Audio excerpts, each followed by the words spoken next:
Hi నమస్తే అండి. నేను మంగళగిరి పని. ఇవాళ నేను విజయవాడలో కనకదుర్గమ్మ వారధి మీద ఉన్నాను. చూడండి విజయవాడ ఎలా కష్టమో, ఎలా వాటర్ ఎలా వస్తున్నాయో చూశారండి. అది రిటైనింగ్ వాళ్ళండి, జగన్ గారు కట్టించారు. అది ఉండటం వలన ఇవాళ కృష్ణలంక చాలా వరకు మునక్కకుండా ఉన్నది. చూడండి చాలా మంది జనం చూస్తానికి వస్తున్నారు.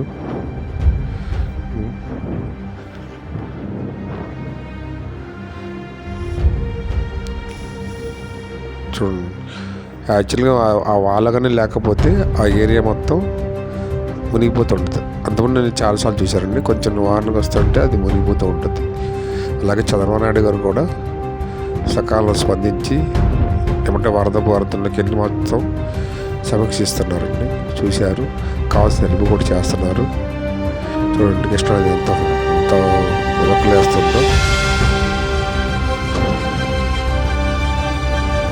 అమ్మవారు ఇంకా మీరు శాంతించాలి.